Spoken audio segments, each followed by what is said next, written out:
events in sport have the kind of prestige and history as the Travers Stakes. The 147th running of the Travers is tomorrow, right here on TVG. You can watch it live from Saratoga Racecourse as we bring you coverage from the New York Racing Association, one of their biggest days of the year. It's not only the Travers Stakes, there are 5 other Grade 1s, another graded stake as well in the Boston Spa.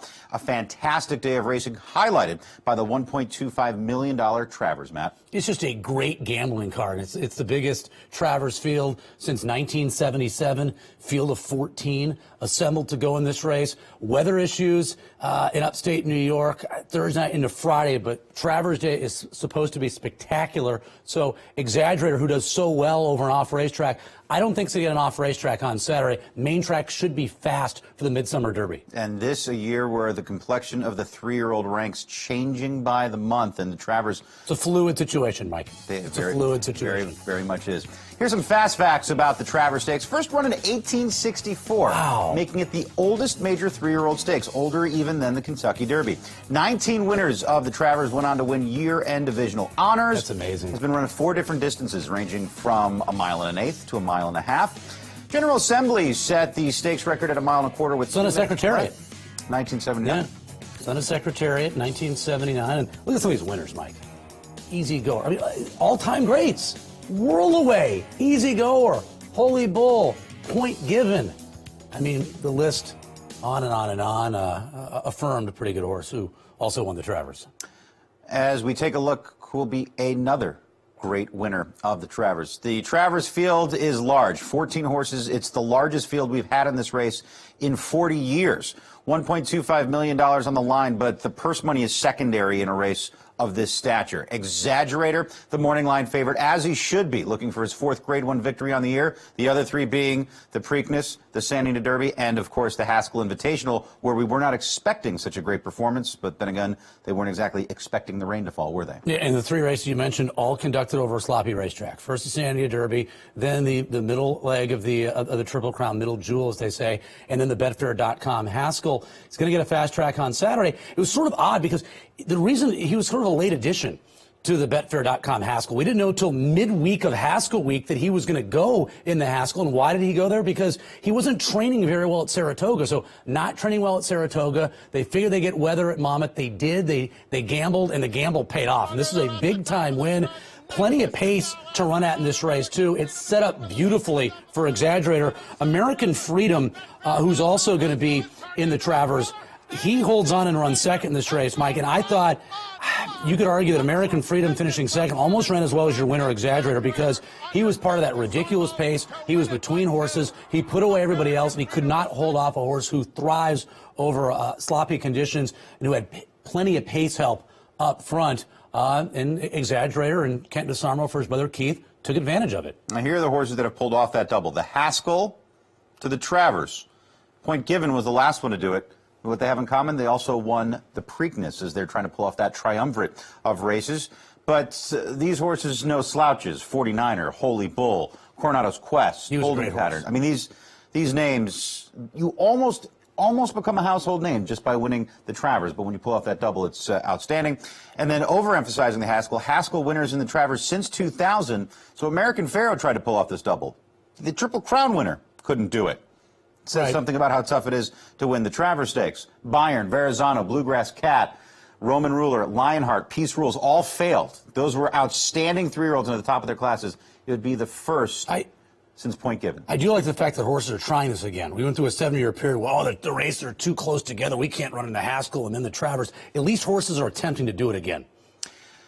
So the Curlin Stakes looking like a key prep. After Leoban wins the Jim Dandy, it kind of throws a monkey wrench into the local preps. But the Curlin, you have the top 2 finishers coming out of that, including Connect, who will be the second choice on the morning line. Well, on these airwaves about 3 months ago, I declared Giftbox the winner of the Travers. So, this is, I think first of all, the morning line is very odd to me between these two because, in the race we're showing you right now, the Curlin, Giftbox was your even money favorite. It was a short field of 7, small field of 7. Connect had a pretty easy lead in this race, Mike, over a speed favoring racetrack. There was a strong front end bias, and he went 48-2. So, Giftbox made a move at him, but was thwarted by Connect because Connect really had everything his way early on in this race. Giftbox only losing to Connect by a length in a very good edition. You can see how close they are here mid-stretch. And I think the fact that Giftbox had to work a little bit to get on even terms with Connect, you know, kind of was the reason why Connect was able to pull away a little bit late. But Giftbox is 12 to 1 on the line and Connect is 4 to 1. They ran kind of an even race. Connect was a little bit quicker. Connect's not going to get an easy lead, obviously, in the Travers on Saturday, like he was able to do in the Curlin. I actually prefer Giftbox out of that race. The price is much higher. Their price, Connect's odds will go up. Connect's going to be 8 to 1 come post time in this race. Giftbox will be 8 to 1. They'll be very close at post time in terms of odds in the morning line off here. So we already took a look at the Haskell because of Exaggerator winning. Now we're going to look at a couple horses coming out of that race who were not the winner. Most notably American Freedom for Bob Baffert, who, coming off of a victory in the Iowa Derby, was very game. This was a test for class, even though he'd run in the Pat Day Mile and the Iowa Derby prior to that. He ran a very good race, as we can take a look. Gunrunner as well, who was one of the top horses down in Louisiana earlier this year, winner of the Louisiana Derby. There's a look at where they are in the field. Look how wide going to the turn, yeah. American Freedom. And I was talking to Brad Thomas, who's the resident expert analysis at Monmouth Park, and he kind of liked American Freedom, but he thought that the post was a concern for American Freedom because he doesn't handle turns very well. He didn't handle the first turn all that well. So you're wide going into the turn. Here's Exaggerator with that perfect trip. But look at American Freedom. The fractions were beyond honest. They went 46-3 for the half mile, going 9 furlongs. He has a wide trip. He's between horses most of the way. There's Gunrunner, who I think we put a line through this race for Gunrunner. Mike, he doesn't like the off track. As much as Exaggerator loves the off going, you know, he absolutely loathes it, I think, you know, talking about Gunrunner. And American Freedom able to hold on pretty well. Rafael Bejarano a little bit hot after the race, thinking that Kent DeSarmo came down on him. DeSarmo saying, hey, it's good race riding. If I can bother you in a legal way, I will do that every day of the week. And that's what he came down on Bejarano, but he was completely clear. Stewards didn't spend a lot of time looking at it. And Exaggerator was your winner. American Freedom's a beautiful-looking runner. Cost $500,000, the Keeneland September sale in 2014. And let's not forget, he's only raced 5 times. Yep. That was the 5th start of his career. And with all the speed lined up in the Travers, I like the fact that Baffert's making that equipment change, taking the blinkers off to get him to relax, maybe set up the pace a touch. The local prep at Saratoga for the Travers Stakes is the Jim Dandy, named after one of the upset winners of the Travers Stakes back in the day. The Jim Dandy has provided a number of winners, but this year, with Leobound winning at such a large price, kind of makes us take a double take with this race. You can see Destin, Governor Malibu, two very talented and horses that had much higher expectations to win this race than Leobound. And Leobound on the lead and enjoying a comfortable pace. And look, Eric Guillot has had a number of runners over the years. When they get to do this, they can steal grade ones. And Leobound, a maiden, folks, going into this race. And the thing that struck me was that nobody respected Leobound. So the pace was slow, but Leobound, oh, this horse is a maiden. He's 27 to 1 in a 6-horse field. He has no chance. He'll back up to us at some time. So I think Leobound got away with this win because the other jockeys in this race did not respect him at all. And obviously it backfired on all of them as Leobound got more confident during the running of the race. The fractions continued to be extremely slow with a 49.5 mile, 12-2, 136. When other horses, finally the riders like, oh, this horse isn't backing up. And they started to get real busy about the 3/16 pole. It was too late. And Jose Ortiz had plenty left in the tank, and he goes on to win this race easily by a length and a quarter, pulling a shocking upset. Will he get an easy lead in the Travers tomorrow, Saturday? No, I don't think so. So the horse that impressed me out of that race really was Governor Malibu because he was 5th early on. And I like the way he closed to finish 2nd in that race. There's Destin as he was 2nd throughout and got passed late by Governor Malibu. But the horses out of the Jim Dandy historically have done pretty well. Same as the old boss. These are the 3-year-olds that have used the Jim Dandy to win. Alphen, that dead heat victory back in 2012. Stay Right. Thirsty, Street Sense, Bernardini, Flower Alley, Medaglia d'Oro, and that's just since the turn of the century. You can see the list goes on and on and on. And as you'd expect, horses in good form, horses that also like the track at Saratoga have ended up doing fairly well in the Travers a few weeks later. And Eric Guillot is leaving nothing to chance. He's Right? leaving it all to voodoo. Oh, These are the voodoo dolls Eric Guillot has put up as he does everything in this world and otherworldly he can to make sure the competition is in his favor. Does he really mean this, you think, or is this just kind of an act? What do you think? I don't know. Does he actually believe? We got Supergirl, SpongeBob. I don't know who that is. Kermit, a Minion, right? That's Kermit the Frog. Kermit the Frog. There's a dragon. I don't know. That's a chicken foot right there. Oh, we're getting voodoo on it. It worked in the Jim Dandy. It may indeed work for the Travers. All right. Sure. Why not? Why not? I don't know. Leave it to Eric Guillot. He said Leoban is like glazed ham. You can leave it in the trunk of your car. You can leave it on the countertop or in the fridge. It's always ready to go. Oh, you're making me hungry, Mike. You like that? Leoban, 15-1. Creator. A lot to make of this horse. Rat Ortiz aboard. Creator. As we look, the winner of the Belmont Stakes comes from way, way, way off the pace. Will he get that pace to run at tomorrow? And don't forget, that 10th furlong at Saratoga in the Travers is one of the toughest furlongs in sport. The extra furlong helps him. The Jim Dandy, he's a dead closer that had no pace to run at, so he was up against it. He will get pace to run at.